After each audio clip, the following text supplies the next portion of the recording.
안녕하십니까. 뉴스워커 오늘의 시사 칼럼. 오늘은 여론조사의 조작과 부정선거는 중형으로라는 제목으로 신개념 국가경영포럼 황영석 회장님과 말씀 나누도록 하겠습니다. 회장님 안녕하십니까? 예, 안녕하십니까? 예, 설 명절 잘 보내셨습니까? 예, 덕분에 잘 보냈습니다. 잘 보내셨는지요? 네. 이제 대통령 선거가 다음 달 9일로 다가왔습니다. 첫 번째 질문 드리도록 하겠습니다. 대한민국을 바로 세우기 위해 이번 선거에서 가장 중요한 것은 무엇이라고 생각하십니까? 예, 대한민국을 바로 세우는, 말하자면 국법 질서를 바로 세우는 길은 헌법의 가치를 제대로 지키는 것입니다. 그래서 그 내용을 자세히 보면 국가의 안보에 관련된 것으로서 이 여적죄, 그리고 이 국가의 권력의 획득 과정인 이 선거에 관련된 이 부정선거, 이 두 가지가 가장 중요한 범죄이기 때문에 이와 같은 것에 대해서 국민이 어떤 것보다 잘 지켜야 된다고 봅니다. 특히 이제 부정선거는 이 여론조사 기간에 사전 이 부정행위부터 시작되기 때문에 여론조사의 조작에 대해서는 이 무기징역으로 강력하게 처벌해야 되고, 또 이 부정선거는 국가의 권력을 찬탈하는 것이기 때문에 불법한 방법으로 쿠데타를 일으키는 것과 똑같습니다. 그렇기 때문에 국가의 최고형인 사형으로 처리해서 헌법 질서가 항상 올바로 수립되고, 국민들은 이 헌법 질서 속에서 권력의 모든 이 안보와 또 이 권력의 획득 과정에서 공정성이 이루어지도록 그렇게 되어야 되겠습니다. 네. 문재인 정부는 기회는 공정하게, 과정은 정의롭게, 결과는 평등이라는 일성으로 대통령에 취임했는데, 과연 공정과 정의가 바로 세워졌는지 회장님께서는 어떻게 생각하십니까? 네, 지난 2017년 이 문재인 정부가 수립이 되었습니다. 그리고 문재인 대통령은 취임 일성에서 기회는 공정하게, 과정은 정의롭게, 결과는 평등이라고 하는 이런 취임 일성을 통해서 모든 국민들은 큰 기대를 했습니다. 그러나 결과적으로 봤을 때 과연 이 문재인 대통령의 이 취임 일성이 법과 원칙에 입각한 그러한 공정이었느냐, 이것을 생각해 보지 않을 수 없습니다. 그러나 결과적으로 평가해 본다면 이것은 아전인수격 내로남불형의 어떤 국정을 주도해왔다고 봅니다. 그래서 지금 우리 문재인 정권에서 국가 부채가 급속하게 늘어났는데요. 예를 들면 국고를 마치 자기 줄지 돈 쓰듯이 이렇게 낭비한 국가기관이 많이 있을 겁니다. 그래서 철저히 감사해서 8번 세금해야 된다고 봅니다. 네, 그렇다면은 구체적으로 어떤 사례가 있다고 생각하십니까? 예, 많은 사례가 있겠습니다만은 이 가장 크게 눈에 두드러진 거 한 가지만 예를 들어보겠습니다. 지난 16일 그 문재인 대통령께서 아랍에미리트를 이제 순방했죠. 그런데 그 하루 전날에 진보단체인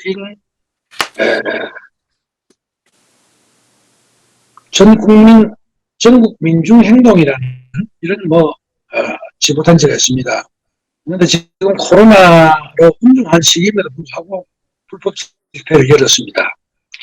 그리고 이제 16일에는 민노총이 서울 영등포 여의도 공원에서 약 15,000명이나 모여서 특히 사회주의로 전 국민 혈밥통 시대를 열자, 이러한 말을 하고 또 불법 집회를 했음에도 불구하고 이런 민노총과 전국민중행동과 같은 이런 단체에 대해서 쉽게 말하면 문재인 대통령의 지지 기반이 되는 단체에 대해서는 별설은 제지가 없었습니다. 그런가 하면 2019년 8.15 강목 집회에 우파 국민들이 많이 모였죠.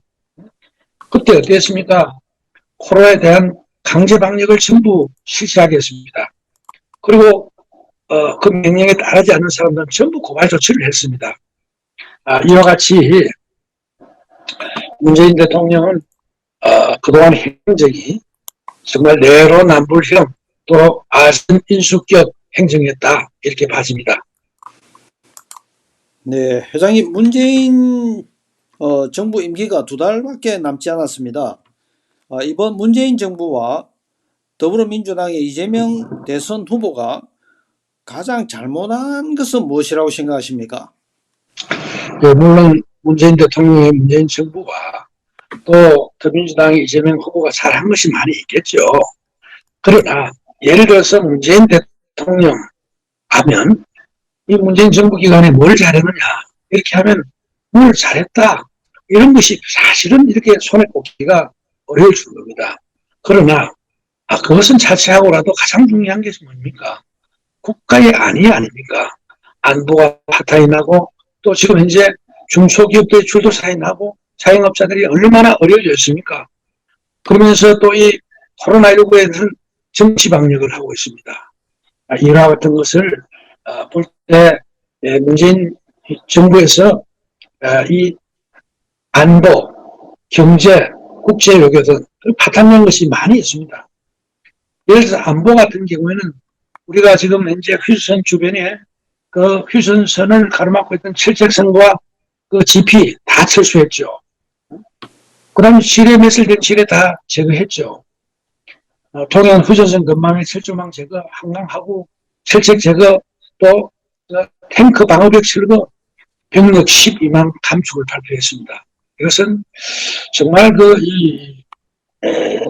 국가 안보에 대해서 중요한 파탄이라고 생각을 하고, 또 이 문재인 정부 시절에 지금 현재 공중 분해시킨 그 군사력만 해도요, 어마어마한 그 기괴한 사단과 이 동원 사단이 해체되고 또 항토 보행 사단 이와 같은 것을 한번 찾아보면 너무나 그 강범위한 이 국가 안위를 훼손한 그런 사실이 있습니다. 그래서 문재인 대통령은 대통령으로서 가장 중요한 국가의 안위 또 경제, 국제 외교 여기에서 철저히 실패를 했다 이렇게 봐지고, 또 더민주당 이재명 후보는 이제 대통령 대한민국을 발전시키고 희망의 나라로 이끌 대통령 후보 출마를 했고 또 더민주당의 대통령 후보가 되었습니다.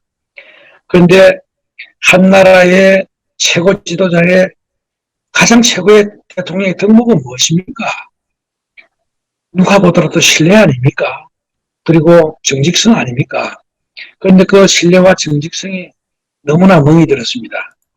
그의 형과 행수에게 쌍욕한, 협박한 녹취가 공개되고 있고, 특히 자기 자신의 그 무고, 공무원 자격 사칭, 또 선거법 위반 혐의로 벌금을 받았다든지, 본인이 이 성남시의 시장으로 있을 때에 대장동 사건에 관련된 어마어마한 부정비리도 있습니다만 그와 관련된 핵심 관계자들이 3사람이나 사망을 했습니다. 그 사망 원인은 아직도 제대로 수사를 안 해서 밝혀지지 않았습니다.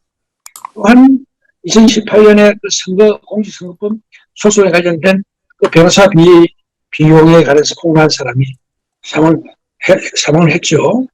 변호사가 왜 자살합니까? 많은 국민들은 자살 아니라고 봅니다.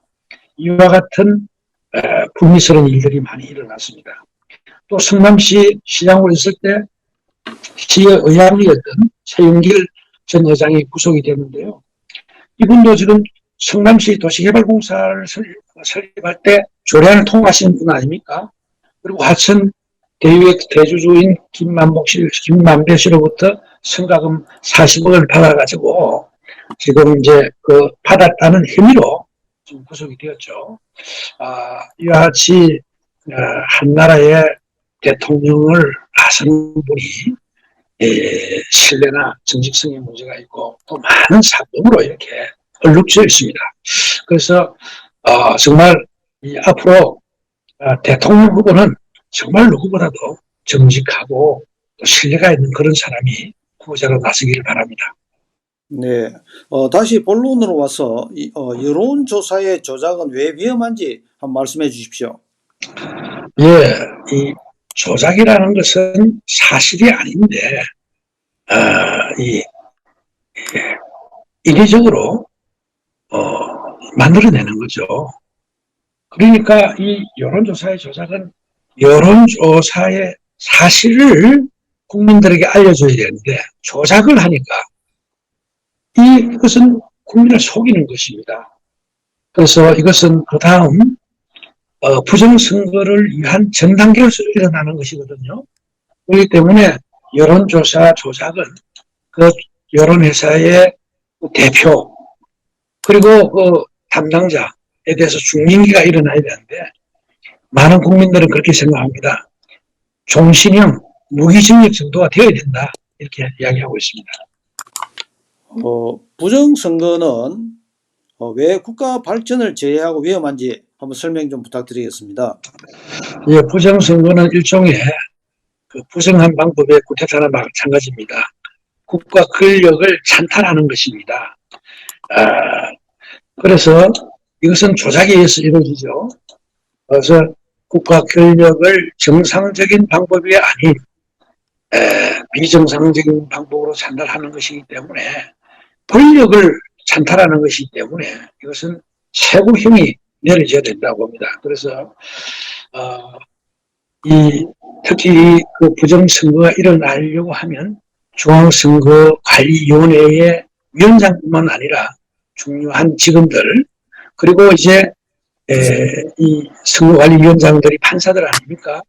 그래서 이제 판사들 그리고 이제 관련된 수사기관 이와 같은 3자가 다 관련된 것인데 앞으로 이 국가 발전을 제외하는 부정선거에 대해서는 정말 확실하게 수사를 해서 이 과감하게 처벌이 이루어져야 한다 이렇게 보고 있습니다. 네, 마지막으로 여론조사의 조작범과 부정선거 사범은 어떻게 처리돼야 된다고 생각하십니까? 예, 아까 여론조사 조작에 대해서는 조금 자세하게 말씀드렸습니다만은 부정선거라고 하는 것은 최근에 2020년 4.15 총선 때 그러나 사실 당일 선거에서는 대부분 지역에서 국민의힘이 승리했지 않습니까? 그런데 이제 사전선거를 깨보니까 서울, 경기, 인천 예를 들어서 122개 지역구에서 사전선거를 깨보니까 더민주당과 국민의힘이 63% 대 36%라고 하는 거의 동일한 거의 비슷한 수치들이 나타났습니다. 이와 같은 것은 일어날 수가 없는 것이고 조작이 아니면 일어날 수 없는 것이죠. 그래서 많은 국민들은 이것은 부정선거다 이렇게 생각하는 겁니다. 그리고 이 부정선거에 대해서 126개 지역구에서 지금 선거소송을 했지만 대부분이 덮어버렸죠. 왜 덮었겠습니까? 하면 부정선거니까 하지 못하는 거 아니겠습니까? 그래서 만약에 지금 이번 대선은 국민들이 민감합니다. 지금 철저하게 준비를 하고 있는데 만약에 부정선거가 일어난다면 1960년 3.15 부정선거 때 당시 책임졌던 최인규 내무장관을 비롯해서 핵심자들이 전부 사형에 처해졌습니다. 반드시 아마 우리 대한민국 국민들은 지각이 뛰어나고 또 지식이 많은 국민들이기 때문에 이번에 정의를 세울 것으로 봅니다. 그래서 여론조사 조작범에 대해서는 이 종신형인 무기징역에 처해야 된다고 보고 있고 또 부정선거 사범에 대해서는 유의가를 명령하고 사형에 처해서 선거라고 하면 여론조사라고 하면 세계 속에서 대한민국이 가장 깨끗한 그런 나라가 되기를 바랍니다. 네, 오늘의 시사 칼럼 여론조사의 조작과 부정선거는 중형으로라는 제목으로 신개념 국가경영포럼 황영석 회장님과 말씀 나눴습니다. 회장님 오늘 말씀 고맙습니다. 네, 수고하셨습니다.